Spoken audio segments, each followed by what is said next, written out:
अस्सलाम वालेकुम, my name is Ayesha Rafiq. Now you are watching my YouTube channel code to automate. आज हम देखेंगे कि एचटीएमएल क्या होता है और एचटीएमएल एक प्रोग्रामिंग लैंग्वेज है या नहीं, और एचटीएमएल कौन सी लैंग्वेज है, एचटीएमएल से पहले कौन सी लैंग्वेज थी और एचटीएमएल कहाँ कहाँ यूज़ होती है। So HTML stand for hypertext markup language. ये प्रोग्रामिंग लैंग्वेज नहीं है। प्रोग्रामिंग लैंग्वेज होती है जैसे कि Java, C, C plus plus, Python, PHP, ये सब programming language. But HTML is not a programming language. HTML एक सेगमेंट लैंग्वेज है जिसको कहते हैं स्टैंडर्ड जनरलाइजेशन मार्कअप लैंग्वेज, ठीक है। और एचटी हाइपरटेक्स्ट मार्कअप लैंग्वेज ये हमारे एचटीएमएल में ही खुद बता दिया गया है कि HTML stand for hypertext markup language. तो ये कौन सी लैंग्वेज है? Yes, you are right, markup language. So बताया गया कि एचटीएमएल का यूज़ किया जाता है पेयर की टैग में, जो कि डिफरेंट एलिमेंट में यूज़ होते हैं। और एचटीएमएल से पहले XHTML डिस्कस किया जा रहा है, और HTML drives web pages in WWW. और एचटीएमएल कहाँ पे ड्राइव किया जाता है? डब्ल्यूडब्ल्यू में, ठीक है। सो अगर हम फाइंड करें तो यहाँ पे मैंने एक वेबसाइट ओपन की है डब्ल्यूडब्ल्यू। देखें, अगर हम लिखें डब्ल्यूडब्ल्यू कैनवा, या फिर हम लिख देते हैं डब्ल्यूडब्ल्यू लिंक्डइन, लाइव स्टॉक्स, कुछ भी, तो ये वेबसाइट ओपन हुई है। ये देखें, ये वेबसाइट ओपन कर ली हमने। सो इसमें से जो वेबसाइट है इसमें 3 लैंग्वेजेस यूज़ की गई हैं। एक तो एचटीएमएल मार्कअप लैंग्वेज है, नेक्स्ट हमारे पास सीएसएस आएगी, और थर्ड जेएस आएगी।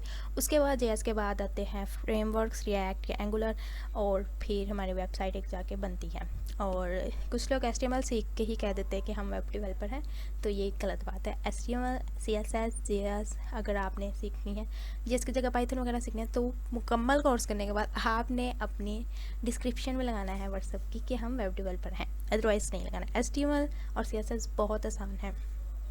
चलिए अपने टॉपिक की तरफ आते हैं। सो इसमें ये जो इमेजेस वगैरह हैं ये भी एचटीएमएल के थ्रू है, लेकिन ये जो स्टाइलिंग्स वगैरह की हुई हैं ये तो ये सीएसएस है। सो एचटीएमएल ये देखें, ये लिखा गया है, टेक्स्ट लिखा गया है, ये बोल्ड कैसे किया गया है, ठीक है। ये कलरिंग वगैरह सीएसएस से होगी। और अगर कोई चीज़ को क्लिक करने के बाद एक्शन में परफॉर्म होती है तो वो हम जेएस के थ्रू करते हैं, ठीक है। ये डिस्क्रिप्शन ये एचटीएमएल से किया गया है। ये हमारे पास जो है लिस्ट क्रिएट की गई है, ये एचटीएमएल से की गई है। नेक्स्ट ये लेंथ वगैरह ये सब कुछ एचटीएमएल, ये पिक्स एचटीएमएल में लगाई गई हैं, ठीक है। लेकिन इसमें स्टाइलिंग की गई है कि ग्रिड में या फिर फ्लेक्स में, ये बात का प्रोसीजर है।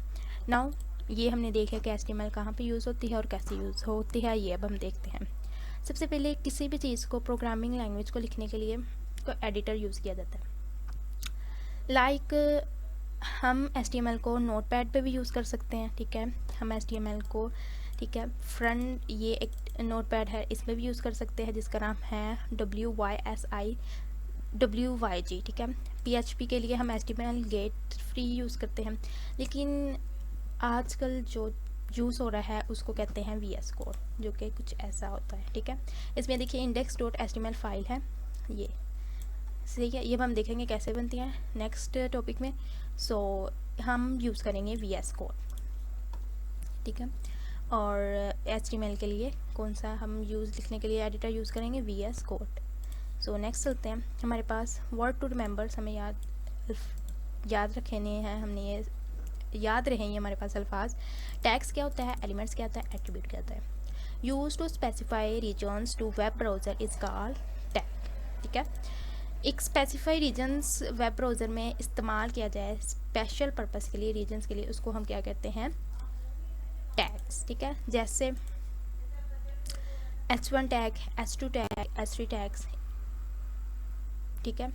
तो अब हम पढ़ेंगे H1 H2 टैग्स क्या होते हैं in next lecture. So element होता है, element a complete tag having two opening and closing tag, वो टैग जो ओपन भी हो और क्लोज भी हो। जैसे बोल्ड का टैग हम B और B, ये देखें, ये ओपन भी हो रहा है और क्लोज भी टैग हो रहा है। इसके अंदर हम लिखेंगे कुछ भी तो ये बोल्ड हो जाएगा, ठीक है। नेक्स्ट हमारे पास आता है एट्रीब्यूट।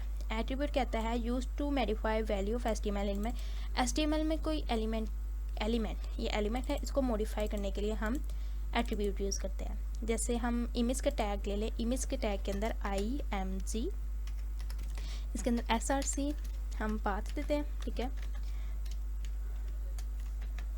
src, ठीक है, और src के बाद हम हाइट विड्थ दे देते हैं। वो एट्रीब्यूट क्या हो गया, एलिमेंट के एट्रीब्यूट के, जो मॉडिफाई करे वैल्यू ऑफ HTML एलिमेंट की, उसको क्या कहते हैं, एट्रीब्यूट। सो हम नेक्स्ट पर रीड आउट करते हैं एलिमेंट क्या होता है।